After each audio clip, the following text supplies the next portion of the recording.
ಮೋದಿಜಿ ಅವರ ಕಾರ್ ಯಾವುದೇ ಟೋಲ್ ಮುಂದೆ ನಿಲ್ಲುವುದಿಲ್ಲ. ಇನ್ಮೇಲೆ ನಿಮ್ಮ ಮತ್ತು ನಮ್ಮ ಕಾರ್ ಕೂಡ ಯಾವುದೇ ಟೋಲ್ ಪ್ಲಾಜಾದ ಮುಂದೆ ನಿಲ್ಲುವುದಿಲ್ಲ. ಏಕೆಂದ್ರೆ ಸರ್ಕಾರ ಹೊಸ ರೂಲ್ಸ್ ಜಾರಿಗೆ ತಂದಿದೆ. ಆಗಸ್ಟ್ 15ರಿಂದ ನೀವು ನಿಮ್ಮ ಫಾಸ್ಟ್ಯಾಗ್ ಕಾರ್ಡ್ ಅಲ್ಲಿ 3,000 ರೂಪಾಯಿಯ ಒಂದು ಹೊಸ ಆನ್ಯುವಲ್ ಪ್ಲಾನ್ ಅನ್ನು ಪರ್ಚೇಸ್ ಮಾಡಬಹುದು. ಈ ಪಾಸ್ ಅಲ್ಲಿ ನೀವು 200 ಟ್ರಿಪ್ ಗಳನ್ನು ಕಂಪ್ಲೀಟ್ ಮಾಡಬಹುದು, ಯಾವುದೇ ಅಡಿಷನಲ್ ಚಾರ್ಜ್ ಕೊಡದೆ. ಮತ್ತು ಇದರ ವ್ಯಾಲಿಡಿಟಿ 1 ವರ್ಷದವರೆಗೆ ಇರುತ್ತದೆ. ಇವಾಗ ನೀವು ಯಾವ್ದಾದ್ರು ಟೋಲ್ ಅನ್ನು ಕ್ರಾಸ್ ಮಾಡಬೇಕಾದ್ರೆ ಮಿನಿಮಮ್ ಎವರೇಜ್ ಅಮೌಂಟ್ 100 ರೂಪೀಸ್ ಆದ್ರೂ ಇರುತ್ತದೆ.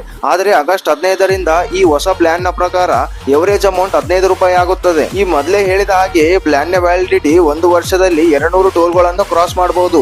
ಆದ್ರೆ ನೀವು ಒಂದೇ ತಿಂಗಳಲ್ಲಿ 200 ಟೋಲ್ ಗಳನ್ನು ಕ್ರಾಸ್ ಮಾಡಿದ್ರೆ ನಿಮ್ಮ ಪ್ಲಾನ್ ನ ವ್ಯಾಲಿಡಿಟಿ ಎಕ್ಸ್ಪೈರ್ ಆದ ಹಾಗೆ. ಈ ಪ್ಲಾನ್ ಅನ್ನು ಅವೈಲ್ ಮಾಡಿಕೊಳ್ಳಲು NHAI ವೆಬ್ಸೈಟ್ ನಲ್ಲಿ ಹೋಗಿ ನಿಮ್ಮ ಈಗಿರುವ ಫಾಸ್ಟ್ಯಾಗ್ ಅನ್ನೇ ಅಪ್ಡೇಟ್ ಮಾಡಿಸಿಕೊಳ್ಳಬಹುದು.